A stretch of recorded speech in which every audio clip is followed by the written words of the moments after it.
ஆண்டவராகிய இயேசு மரித்து அடக்கம் பண்ணப்பட்டு 3ஆம் நாள் அவர் உயிர்த்தெழுந்ததான காரியத்தை குறித்து 4 சுவிசேஷங்களிலும் நாம் பார்க்க முடியும். இந்த மார்க் 16வது அதிகாரத்திலே நாம் பார்க்கிறோம், ஆண்டவராகிய இயேசு உயிர்த்தெழுந்தார், அவரை வைத்த இடத்தை வந்து பாருங்கள் என்று தேவதூதன் சொல்லும்போது இங்கே பார்க்க போனதான தேவ ஜனம், தேவ பிள்ளைகள் பயந்து நடுங்கி சீக்கிரமா வெளியே வந்தார்கள் என்றும், ஆண்டவராகிய இயேசு உயிர்த்தெழுந்த பின்பு தம்முடைய சீஷர்களுக்கு அவர் தரிசனமாகி அவருடைய உயிர்த்தெழுதலின் காரியத்தை உறுதிப்படுத்தினார் என்றும் அங்கே நாம் வாசிக்கிறோம். இந்த நாளில் நம்முடைய தேவன் நம்முடைய மத்தியில் அவர் ஜீவிக்கிறார், அவர் பெரியவராக இருக்கிறார், அவர் ஒருபோதும் நம்மை கைவிடுகிறவர் அல்ல. இப்போது ஒரு வசனத்தை வாசிக்க கேட்போம். ரோமர்கள் நிறுவம் 14ஆம் அதிகாரம் 9வது வசனத்தை வாசிக்க கேட்போம். ரோமர் 14:9. கிறிஸ்துவும் மரித்தோர் மேலும் மரித்தோர் மேலும் ஜீவனுள்ளோர் மேலும் ஆண்டவராய் இருக்கும் பொருட்டு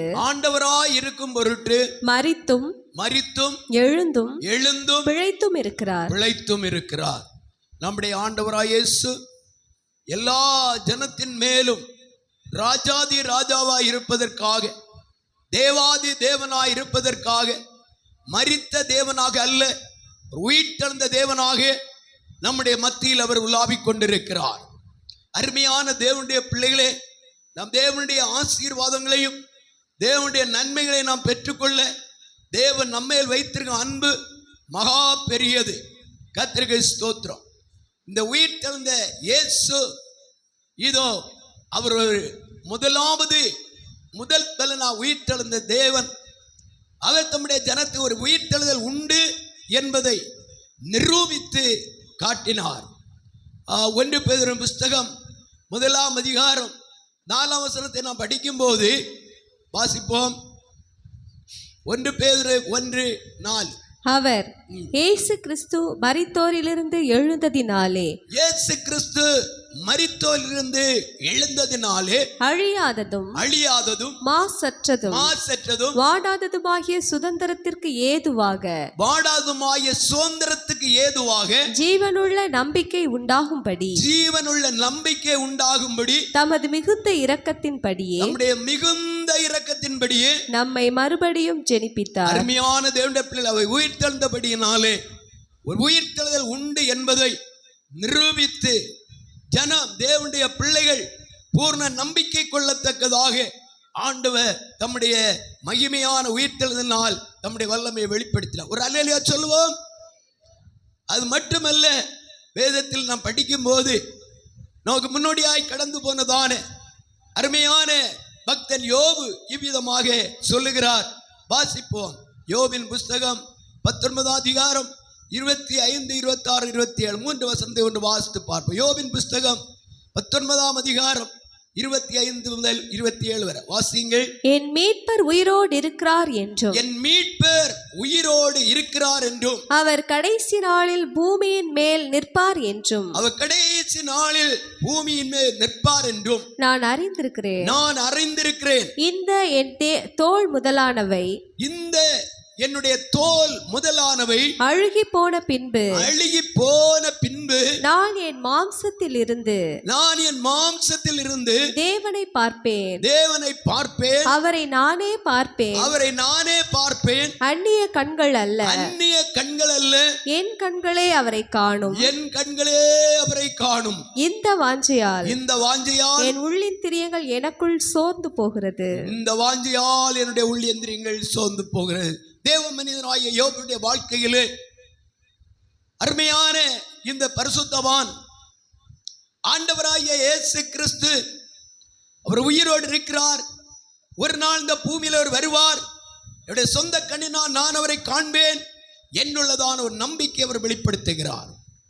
ஆண்டவராகிய இயேசு பூமியில் ஜீவித்திருந்த நாட்களில் சதுசேயர், பரிசேயர் இவ்விதமான கூட்டத்தார் இருந்தார்கள். சதுசேயர் பிரதான ஆசாரிய கூட்டத்தில் ஒரு வகுப்பார். இவர்கள் உயிர்த்தெழுதல் இல்லை என்று சொல்லுகிறதான ஒரு நிலையில் உள்ளதான கூட்டத்தார். ஆனால் அவர்கள் மத்தியிலே ஆண்டவராய் இயேசு உண்மையாகவே உயிர்த்தெழுதல் உண்டு என்பதை தம்முடைய உயிர்த்தெழுதல் மூலமாக நிரூபித்து காட்டினார். கரங்களை தட்டி எல்லாரும் கர்த்தரை நாம் ஸ்தோத்திரம் பண்ணி மகிமைப்படுத்துவோம். அந்த நம்முடைய ஆண்டவராய் இயேசு முதற் பலனாக அவர் உயிர்த்தெழுதல் உண்டு என்பது நிரூபித்தபடியினால் தேவ ஜனமாகிய நமக்கு ரட்சிக்கப்பட்டு ஞானஸ்நானம் எடுத்து அபிஷேகம் வாங்கி ஆண்டவருக்காக வேண்டி ஜீவிக்கிற தம்முடைய பிள்ளைகளை ஒரு நாள் அவர் உயிரோடு எழுப்புவார், நித்தியத்தில் சேர்ப்பார் என்ற நம்பிக்கை நமக்கு உண்டு. அல்லேலூயா, கர்த்தருக்கு ஸ்தோத்திரம்.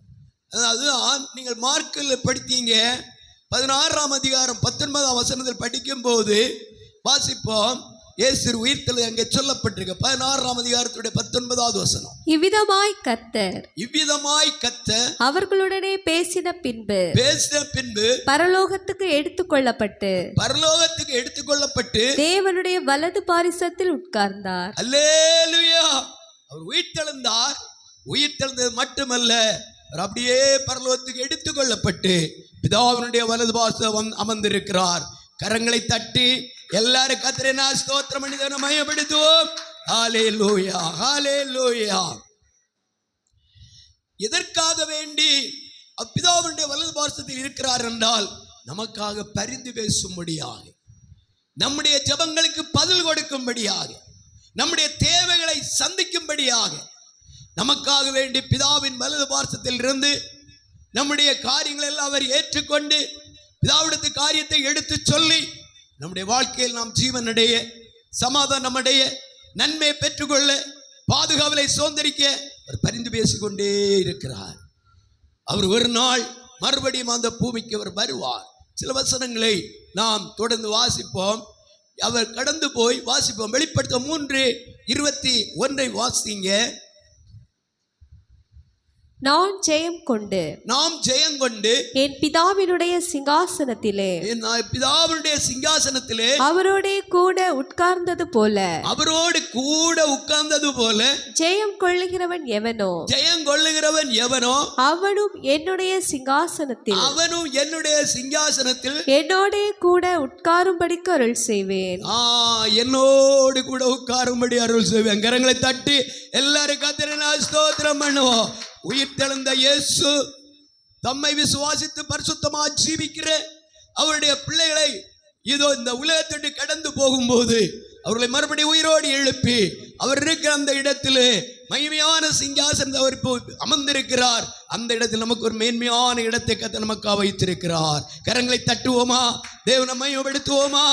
உயிர்த்த கிறிஸ்து ஏன் மரிப்பதில்லை, உயிர்த்த கிறிஸ்து ஏனே மரிப்பதில்லை, இனி மரிப்பதில்லை, இனி மரிப்பதில்லை. யூத ராஜசிங்கம் உயிர்த்தெழுந்தார், யூத ராஜசிங்கம் உயிர்த்தெழுந்தார், உயிர்த்தெழுந்தார், ஜெயித்தெழுந்தார், உயிர்த்தெழுந்தார், எல்லாரும் உற்சாகமா யூத ராஜசிங்கம் உயிர்த்தெழுந்தார். அல்லேலூயா. கரங்களை எல்லாம் உயர்த்தி ஆண்டவர் நன்றி சொல்லி ஆண்டவர் மகிமைப்படுத்து. அல்லேலூயா. பாருங்க, நம்முடைய ஆண்டவராய் இயேசு இந்த உலகத்தில் இருந்தவர் உயிர்த்தெழுந்து பரமேறி பிதாவுக்கு கொடுக்கப்பட்ட அந்த அருமையான மகிமையான சிங்காசனத்திலே அமர்ந்து மகிமையாய் வெளிப்பட்டு கொண்டிருக்கிறார். யாருக்கெல்லாம் தூக்கம் வருது? அல்லேலூயா சொல்லுங்க. இல்ல, சரி, சீக்கிரம் முடியும். கொஞ்சம் வசனங்களை நாம் தியானம் பண்ணுவோம். அப்போ ஆண்டவராய் இயேசுனுடைய உயிர்த்தெழுதல் மனுகுலத்துக்கு ஒரு பெரிய நம்பிக்கையை கொண்டு வந்திருக்கிறது. ஒரு உயிர்த்தெழுதல் உண்டு.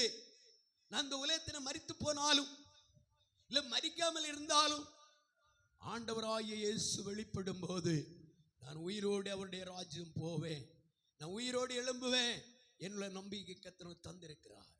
அது மட்டுமல்ல, இன்னொரு பகுதியை வாசிப்போம். கர்த்தருக்கு ஸ்தோத்திரம் உண்டாவதாக. ரோமர்கள் நிருபம் 14 அதிகாரம் 9. ஒரு வாசித்தீங்களோ? சரி, ஒரு கூட வாசிப்போம். ரோமர் 14:9. கிறிஸ்துவும் மரித்தோர் மேலும் ஜீவனுள்ளோர் மேலும் ஆண்டவராய் இருக்கும் பொருட்டு மரித்தும் எழுந்தும் பிழைத்தும் இருக்கிறார். மரித்தும் எழுந்தும் அவர் பிழைத்தும் இருக்கிறார். அவர் ஜீவனுள்ளவராயிருக்கிறார். அவர் மரித்து போன தெய்வம் அல்ல. ஆயிரமாம் லட்சங்களாம் கல்லறைகள் இன்றைக்கு மூடி இருக்கும் போது இயேசுவினுடைய கல்லறையை அருமையான தேவதூதர் காண்பித்துக் கொடுக்கிறார்கள். இதோ அவர் வைத்த இடம். அவர் இங்கே இல்லை, அவர் உயிர்த்தெழுந்தார். கல்லறை திறந்திருக்கிறது. அருமையான தேவனுடைய பிள்ளைகளே, ஆண்டவராய் இயேசுவின் உயிர்த்தெழுந்த வல்லமை இந்த காலவேளையிலே நாம் ருசித்து ஆசீர்வாதத்தோடு கடந்து போகிறோம். முதலாக அடுத்தபடியாக ஆண்டவர் உயிர்த்தெழுந்ததினால் மனுகுலத்துக்கு அவர் கொடுத்த மேலான ஒரு ஆசீர்வாதம் என்னவென்றால், வாசிப்போம். லூக்காவின் புஸ்தகம் 24 அதிகாரம் 36 வசனம். லூக்கா 24:36. இவைகளை குறித்து அவர்கள் பேசிக் கொண்டிருக்கையில் இயேசு தாமே அவர்கள் நடுவிலே நின்று உங்களுக்கு சமாதானம் என்றார். உங்களுக்கு சமாதானம் என்றார். அருமையான இயேசு பாலகனாய் பிறந்தபோது மனுகுலத்துக்கு விசேஷமான சமாதானத்தை கொடுத்தது போல என் ஆண்டவராய் இயேசு உயிர்த்தெழுந்து அவர் தம்முடைய சீஷர்களை காட்சியளித்த போது சீஷர்கள் ஒன்றாய் சேர்ந்து ஒரு குறிக்கப்பட்ட வீட்டிலே கூடியிருக்கிறார்கள். அவர்களுக்குள்ளே ஒரு பெரிய பயம். ரோம அரசாங்கம் எங்களை கைது செய்து விடுமோ, எங்களுக்கு மிகுந்த பிரச்சனை வேதனை வந்து விடுமோ. 3.5 ஆண்டுகளாக ஆண்டவராய் இயேசுவோடு நாங்கள் ஜீவித்து புசித்து குடித்து தேசத்திலே சமுதாயத்திலே நல்ல ஒரு மேன்மையான நிலையில் இருந்த நாங்கள் கைவிடப்பட்டு விட்டோமே. இனி எங்களை விசாரிக்க யாருண்டு? இனிமேல் எங்களுக்கு எப்படி ஒரு ஆறுதல் கிடைக்கும் என்று கலங்கிக் கொண்டிருந்த நிலையில், பயந்து கொண்டிருந்த நிலையில், துயரப்பட்டு கொண்டிருந்த நிலையில், வேதனையோடு இருந்த நிலையில் இயேசு திடீர்னு அவர்கள் இருந்த இடத்தில் இறங்கி வருகிறார். எல்லாருடைய கரங்களையும் அடித்து ஆண்டவரை மகிமைப்படுத்துவோமா? பிரைஸ் தி லார்ட், ஹalleluya. அவர் சொன்ன சீஷர்களுக்கு சொன்ன ஒரு வார்த்தை, உங்களுக்கு சமாதானம். நம்முடைய ஆண்டவராய் இயேசு எப்படிப்பட்டவர்? அவர் சமாதான பிரபு. ஆதியாகமத்தில் படிக்கிற 4:10 வாசிங்க. ஆதியாகமம் 49:10 வாசிப்போம். சமாதான கர்த்தர் வருமளவும் செங்கோல் யூதாவை விட்டு நீங்குவதில்லை. நியாயப்பிரமாணிகன் அவன் பாதங்களை விட்டு ஒழிவதும் இல்லை. சமாதானத்தின் தேவன். இந்த அருமையான யாக்கோபு அருமையாக இந்த வேதத்தை வசனத்தை தீர்க்க தரிசனமாக சொல்லுகிறார். யாக்கோபிலே அவர் மகிமையா அரசாட்சி பண்ணுகிற தேவனாய் யாக்கோபை தேவன் ஆசீர்வதித்து உயர்த்தின போது யாக்கோபு தன்னைத்தானே உயிர்த்து ஆராய்ந்து பார்க்கிறார். நான் ஆராதிக்கிற தேவன் சமாதானத்தின் தேவன். என்னை வழிநடத்தி வந்த தேவன் இன்னும் அவர் நடத்துவார். இந்த வசனத்தை திரும்பமாக வாசிக்க கேட்போம். சமாதான கர்த்தர் வருமளவும் அருமையான தேவனுடைய பிள்ளைகளே, யாக்கோபு ஜீவித்த காலத்துக்கும் ஆண்டவராய் இயேசுவினுடைய காலத்துக்கும் பல ஆயிரக்கணக்கான வருடங்களுக்கு முன்பதாக சொல்லப்பட்ட தீர்க்க தரிசனமான வார்த்தை இந்த வசனம். சமாதானத்தின் தேவன் வருவார். ஒரு செங்கோல் யாக்கோபு மேல் உதிக்கும். செங்கோல் என்றால் ஆளுகையை காட்டுகிறது. ஆண்டவராய் இயேசு ஒரு நாள் ராஜாதி ராஜாவா ஆளுகை செய்வார். அந்த சமாதான தேவன் வெளிப்படுவார் என்று அந்த நாட்களிலே அவர் தீர்க்க தரிசனமாக சொன்னார். அதே காரியம்தான் ஆண்டவராய் இயேசுனுடைய உயிர்த்தெழுதலை சுட்டி காண்பிக்கிறது. அது மட்டுமல்ல, இன்னும் பாருங்க, இதோ ஏசாயாவின் புஸ்தகத்தில் படிக்கிறோம் 9ஆம் அதிகாரம் அதனுடைய 6ஆம் வசனத்தை வாசித்து பாருங்கள். சமாதான காரணர், நமக்கு ஒரு பாலகன் பிறந்தார், நமக்கு ஒரு குமாரன் கொடுக்கப்பட்டார், கர்த்தத்துவம் அவர் தோளின் மேல் இருக்கும், அவர் நாமம் அதிசயமானவர், ஆலோசனை கர்த்தா, வல்லமை உள்ள தேவன், நித்திய பிதா, சமாதான பிரபு. சமாதான காரணர், அவர் சமாதான பிரபு. அவரே மனுகுலத்துக்கு சமாதானத்தை கொடுக்க யோக்கியம் உள்ளவர். அவரால் இல்லாதபடி இந்த மனுகுலத்திலே மனிதன் சமாதானத்தை பெற்றுக்கொள்ள முடியாது. நல்ல ஒரு அல்லேலூயா சொல்லுங்க. ஏனென்றால் ஆண்டவராய் இயேசு மரித்து அடக்கம் பண்ணப்பட்டு உயிர் தெழுந்த வல்லமை அவர் வெளிப்படுத்தி கொண்டிருக்கிறார். இன்றைக்கு அவர் ஜீவனோடு இருந்து மனுகுலத்தை கொடுக்க வேண்டிய சமாதானத்தை கொடுத்து கொண்டிருக்கிறார். எவ்வளவு பெரிய பாக்கியம். அவர் மீகாவிலே நாம் படிக்கிறோம் 5:5 வாசித்து பாருங்க. ஒரு வசனத்தை வாசிங்க. ஹல்லேலூயா, ஹல்லேலூயா. அவர் யார்? சமாதான பிரபு. இவரே சமாதான காரணர், இவரே சமாதான காரணர், இவரே சமாதான காரணர். அருமையான தேவனுடைய பிள்ளைகளே, ரோமரிலே படிக்கிறோம் 15:13. அங்கே நாம் பார்க்கிறோம் அவர் சமாதானத்தின் தேவன். இவ்விதமாக நம்முடைய தேவன் உயிர்த்தெழுந்து தம்முடைய பிள்ளைகளுக்கு தம்முடைய சமாதானத்தை வைத்து போயிருக்கிறார். ஆமென். ஆகையினாலே நாம் கர்த்தருடைய சமூகத்தில் நாம் நம்பிக்கை உள்ளவர்களாய் ஆண்டவருடைய காணப்படுவோம். இயேசு என்ன சொன்னார்? அது வாசியுங்கள். யோவான் 14:27. உலகம் கொடுக்கிற பிரகாரமான நான் சமாதானத்தை கொடுக்கிறவர் அல்ல. வாசிங்க. யோவான் 14. சமாதானத்தை உங்களுக்கு வைத்து போகிறேன், சமாதானத்தை உங்களுக்கு வைத்து போகிறேன், என்னுடைய சமாதானத்தையே உங்களுக்கு கொடுக்கிறேன், என்னுடைய சமாதானத்தையே உங்களுக்கு கொடுக்கிறேன். உலகம் கொடுக்கிற பிரகாரம் நான் உங்களுக்கு கொடுக்கிறதில்லை, உலகம் கொடுக்கிற பிரகாரமா நான் உங்களுக்கு கொடுக்கிறதில்லை. உங்கள் இருதயம் கலங்காமலும் பயப்படாமலும் இருப்பதாக. உங்கள் இருதயம் கலங்காமலும் பயப்படாமல் இருப்பதாக. உலகம் கொடுக்கிற சமாதானம் அல்ல. உலகத்திலே ஒரு மனிதன் கொஞ்சம் பணம் கிடைத்தால் அவன் சமாதானம் அடைகிறான். ஒரு நல்ல ட்ரெஸ் வாங்கின இதோ அணிந்து விட்டால் அவன் சமாதானம் அடைகிறான். ஆனால் அந்த சமாதானம் அல்ல. தேவன் கொடுக்கிற சமாதானம் நித்திய சமாதானம், நிலைவரமான சமாதானம். இயேசு சொன்னார், நான் உங்களுக்கு சமாதானத்தை வைத்து போகிறேன். உலகம் கொடுக்கிற பிரகாரமான சமாதானம் அல்ல. உலகத்தால் கொடுக்கவோ எடுக்கவோ முடியாத மெய்யான சமாதானத்தை, மேலான சமாதானத்தை நான் உங்களுக்கு கொடுக்கிறேன் என்று சொன்னார். நாம் என்ன செய்ய வேண்டும்? பிரிப்பியர் 4ஆம் அதிகாரம் 6, 7 வசனம் வாசிக்கும் போது வாசித்து பாருங்கள். அந்த சமாதானத்தை பெற்று நாம் செய்ய வேண்டியது என்ன? வாசிங்கள். பிலிப்பியர் 4ஆம் அதிகாரம் 6, 7 வசனம். நீங்கள் ஒன்றுக்கும் கவலைப்படாமல், ஒன்றுக்கும் கவலைப்படாமல் எல்லாவற்றையும் குறித்து உங்கள் விண்ணப்பங்களை ஸ்தோத்திரத்தோடு கூடிய ஜெபத்தினாலும் வேண்டுதலினாலும் தேவனுக்கு தெரியப்படுத்துங்கள். அப்பொழுது எல்லா புத்திக்கும் மேலான தேவ சமாதானம் உங்கள் இருதயங்களையும் உங்கள் சிந்தைகளையும் கிறிஸ்து இயேசுவுக்குள்ளாக காத்துக்கொள்ளும். அல்லேலூயா. அந்த மேலான சமாதானம் தேவனுடைய சமூகத்தில் நமக்கு கிடைக்கிறது. அதை பெற்றுக்கொள்ள நம்முடைய கவலைகள், வேதனை, துக்கம், துயரம் நமக்குள்ளே போட்டு அலசி கொள்ளாதபடி அவருடைய சமூகத்தில் வைக்க வேண்டும், அவருடைய சமூகத்தில் அர்ப்பணிக்க வேண்டும். அப்பொழுது எல்லா புத்திக்கும் மேலான தேவ சமாதானம் நம்மளை ஆண்டு கொள்ளும், நம்மை ஆளுகை பண்ணும். கரங்களை தட்டி கர்த்தரை மகிமைப்படுத்துவோம். கரங்களை தட்டி கர்த்தரை மகிமைப்படுத்துவோம்.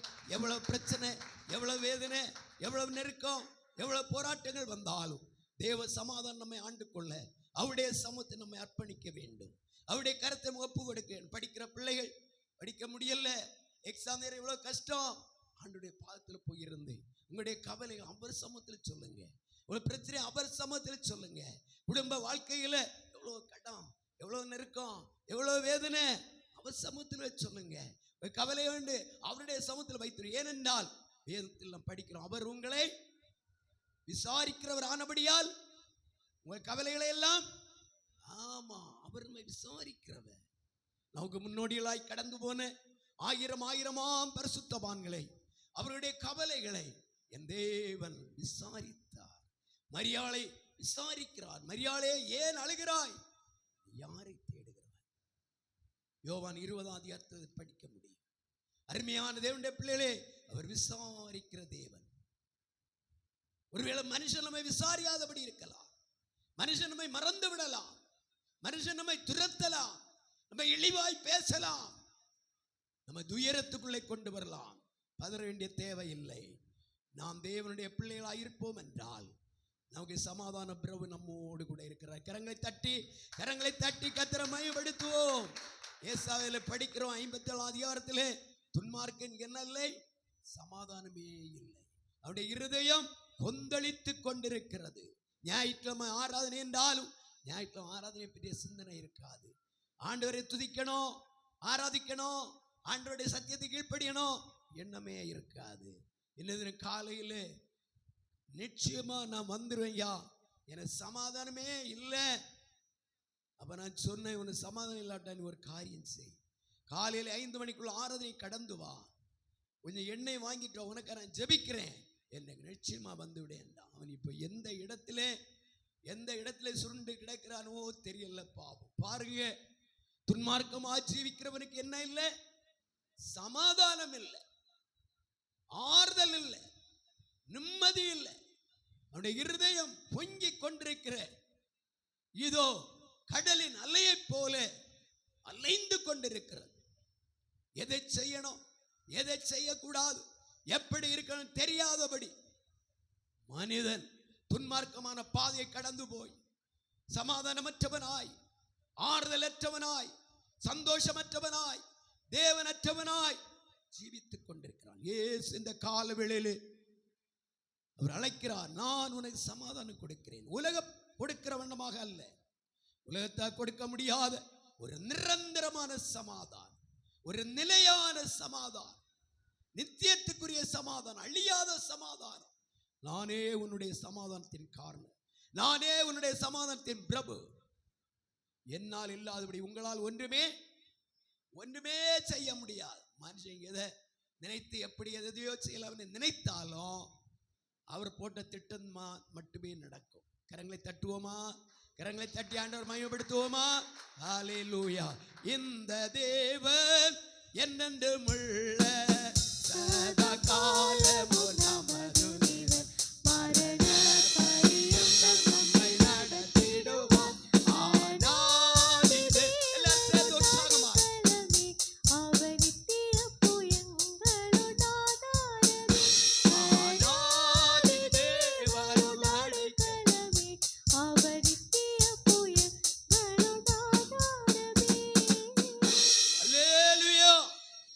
உயிர்த்தெழுந்தபடியினாலே ஒரு நம்பிக்கையை கர்த்தர் உருவாக்கினார்.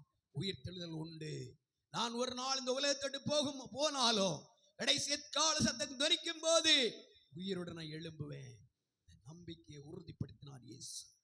அடுத்தபடியாக மனிதகுலமாயிருக்கிற நம்முடைய வாழ்க்கையிலே ஆண்டவர் விசுவாசத்திற்கு அவருடைய பிள்ளைகளாகிய நமக்கு விசேஷமான சமாதானத்தை வைத்து போயிருக்கிறார். உலகம் கொடுக்கிற பிரகாரம் அல்ல, உலகத்தால் கொடுக்க முடியாத, எடுக்க முடியாத நிலைவரமான சமாதானத்தை நான் உங்களுக்கு கொடுக்கிறேன் என்று ஆண்டவராகிய இயேசுவின் உயிர்த்தெழுதல் மூலமாய் முதலாவது சீஷர்கள் மத்தியில் வெளிப்படுத்தி தம்முடைய சமாதானத்தை கூறுவித்தார். உங்களுக்கு சமாதானம். அல்லேலூயா, அல்லேலூயா. அடுத்தபடிய ஒரு காரியத்தை பார்த்து முடிக்க போகிறோம். அருமையான தேவனுடைய பிள்ளைகளே, யோவான் சுவிசேஷம் 14ஆம் அதிகாரம் 2-3 வசனங்களை ஒன்று வாசிப்போம். என் பிதாவின் வீட்டில் அநேக வாசஸ்தலங்கள் உண்டு. அப்படி இல்லாதிருந்தால் நான் உங்களுக்கு சொல்லி இருப்பேன். ஒரு ஸ்தலத்தை உங்களுக்காக ஆயத்தம் பண்ண போகிறேன். நான் போய் உங்களுக்காக ஸ்தலத்தை ஆயத்தம் பண்ணின பின்பு நான் இருக்கிற இடத்திலே நீங்களும் இருக்கும்படி நான் மறுபடியும் வந்து உங்களை என்னிடத்தில் சேர்த்துக் கொள்ளுவேன். எவ்வளவு பெரிய சந்தோஷமான வார்த்தை. ஆண்டவராய் இயேசு பரமேறி போய் பிதாவினுடைய வலது பார்த்து அமர்ந்திருந்து எனக்காக உங்களுக்காக ஒரு நித்திய வீட்டை கட்டி கொண்டே இருக்கிறார். 2 கரங்களையும் உற்சாகமா அடித்து ஆண்டவருக்கு நன்றி சொல்லுவோம். ஹல்லேலூயா. புத்தியுள்ள தகப்பன்மார் பிள்ளைகளுக்கு நல்ல வீடுகளையும் வாசல்களையும் நல்ல அருமையான சொத்துகளையும் சேகரித்து வைத்து பிள்ளைகள் அமர்ந்து சமாதானமாயிருங்கள் என்று சொல்லி இவர்களை அமர பண்ணுவார்கள். அது புத்தியுள்ள தகப்பன்மாருடைய ஒரு விசேஷம். இந்த பூமியிலே நம்முடைய தாய் தகப்பன் கட்டி கொடுக்கிற வீடு வேதத்தில் பார்க்கிறோம். தேவன் அந்த பெற்றோர் மூலமாக கொடுக்கிற சுதந்திரம் பெரிய ஆசீர்வாதமானது. அதை விட மேலான ஆசீர்வாதம் நித்தியத்திலே எனக்காக உங்களுக்காக கட்டி கொண்டிருக்கிற வீடு. மறுபடியும் கரங்களை தட்டி கத்திர மகிமைப்படுத்துவோம்.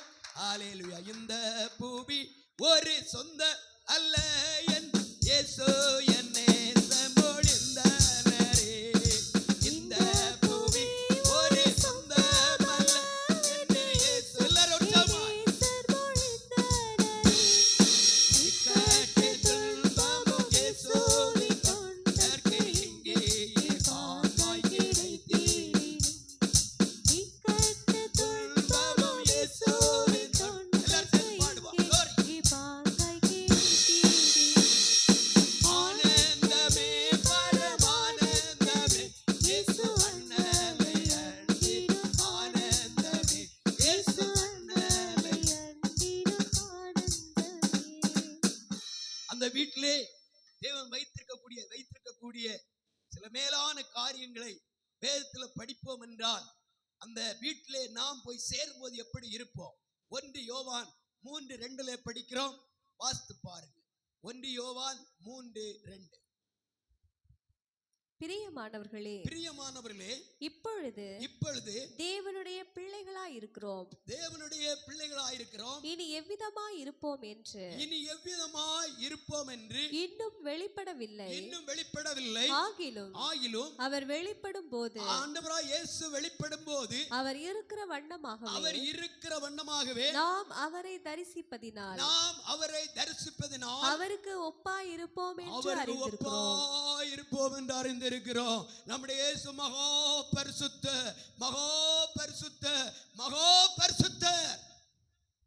அவரை போல நாம இருப்போமா? அப்படியானால் பூமியிலே நாம் ஜீவிக்கும் போது அதுக்கு ஏற்றதான நிலையில் நம்மை ஆயத்தப்படுத்த வேண்டும், நம்மை தகுதிப்படுத்த வேண்டும், நம்மை பரிசுத்தப்படுத்த வேண்டும். அந்த பரிசுத்தராய் இயேசு எப்படி இருக்கிறாரோ அதே போல இருப்போம். வேத மத்தியில் நாம் படிக்கிறோம், தேவ தூதர்களை போல நாம் இருப்போமா? அருமையான தேவனுடைய பிள்ளைகளே, அங்கே கொள்வனையோ கொடுப்பனையோ ஒன்றும் கிடையாது. மாம்சிக சரீரம் அங்கே கிடையாது. அந்த அருமையான பரலோகத்திலே தேவன் கொடுத்திருக்கக்கூடிய மகிமையின் சரீரத்திலே நான் ஜோதிமயமாய் ஜொலித்துக் கொண்டிருப்போம். கரங்களை தட்டி எல்லாரும் கர்த்தரை நான் ஸ்தோத்திரிப்போம். ஹல்லேலூயா, ஹல்லேலூயா, ஹல்லேலூயா. எவ்வளவு பெரிய பாக்கியம்! ஆண்டவராய் இயேசு உயிர் தெழுந்தபடியினால் நமக்காக வேண்டிய நித்தியத்தில் வீட்டை கட்டி கொண்டிருக்கிறார். என்ன நல்ல வீடு இல்லையே, என் நிலை இப்படி ஆகிவிட்டதே, இவ்வளவு கடனா, இவ்வளவு வேதனையா? கவலைப்படாதுங்க. எல்லா கவலைகளையும் அவர் மேல வைத்திருங்க. அவர் நிச்சயம் பார்த்து கொள்ளுவார். இந்த நாள் பகல் வேளையிலே, இந்த கால வேளையிலே தேவனுடைய உயிர் தெழுந்த வல்லமையை ருசித்தவர்களாய், தெய்வீக சமாதானம் பெற்றவர்களாய், தெய்வீக நம்பிக்கையோடு கூட நாம் தேவனை மையப்படுத்தி ஆசீர்வாதத்தோடு கடந்து போவோம். இந்த நித்தியத்திலே ஒரு மேலான பாக்கியம். முதலாவது, நாம் அங்கே தேவன் எப்படி இருக்கிறார் அதே வண்ணமாய் கருப்பென்றோ வெள்ளை என்றோ எங்க பேர பிள்ளை என்கிட்ட சொல்லுவாங்க, நீங்க ஆளு கொஞ்சம் கருத்து போனீங்க, நாங்க நல்லா இருக்கிறோம் நான் பிள்ளைகளே, அதனால நீங்க வேண்டான்னு சொல்லுவாங்க. இல்ல அவங்க சொன்னாலும் நம்ம சின்ன குழந்தைகள் இல்லையா, அவர்களுக்கு சில இருதயத்தில் சில எண்ணம் இருக்கு. ஆனா இந்த பூமியில் நம்ம இருக்கிறோம் இல்ல, நித்தியத்தில் போகும்போது நம்ம கருப்போ வெள்ளையோ ஆணோ பெண்ணோ அப்படி எந்த பாகுபாடுமே கிடையாது. ஆண்கள் என்றும் பெண்கள் என்றும் கிடையாது. எல்லாரும் ஒன்று போல ஆண்டவராய் இயேசுனுடைய மகிமையின் சாயலே நான் காணப்படுவேன். எவ்வளவு பெரிய பாக்கியம்! கரங்களை தட்டி எல்லாரும் கர்த்தரை ஸ்தோத்திரி. அங்கே நமக்காக அந்த நித்திய வீட்டிலே நீதியின் கிரீடம் வைக்கப்பட்டிருக்கிறது. வெளிப்படுத்தலே நீங்கள் 22 அந்த 1-2 வசனம் வாசிக்கும் போது அங்கே சொல்லப்படுற வாசித்து பாருங்கள். பின்பு பளிங்கை போல் தெளிவான, அந்த நித்திய வீட்டிலே பளிங்கை போல் தெளிவான ஜீவ தண்ணீர் உள்ள, அங்கே ஜீவ தண்ணீர் உள்ள சுத்தமான நதி, சுத்தமான ஒரு நதி, தேவனும் ஆட்டுக்குட்டியானவரும் இருக்கிற சிங்காசனத்திலிருந்து புறப்பட்டு வருகிறதை எனக்கு காண்பித்தான். அருமையான தேவனுடைய பிள்ளைகளை நீங்க தொடர்ந்து வீடுகளை படியுங்கள். அங்கே 12 மாதமும் 12 விதமான கனிகளை கொடுக்கிற விருட்சங்கள், எவ்வளவு அருமையான ஜீவ தண்ணீர், எவ்வளவு மகிமையான ஒரு ஆசீர்வாதமான இடம். அங்கே பசி கிடையாது, அங்கே பஞ்சம் கிடையாது, யுத்தம் கிடையாது, வியாதி கிடையாது. இன்னைக்கு சரீரம், ஒரு மனுஷனுடைய சரீரத்தை எடுத்து பார்த்தால் ஒவ்வொரு உறுப்புகளும் ஒவ்வொரு விதமான வியாதிகள். எத்தனை தான் மாத்திரை தின்னுவது, எத்தனை தான் மருந்து பார்ப்பது. பரலோகத்தில் ஒரு மருந்து வேண்டாம். அல்லேலூயா. இப்படி அல்லேலூயா சொல்லுவீங்க, நல்லா சொல்லுங்க. இப்படி சொல்லக்கூடாது, நல்லா சொல்லுங்க.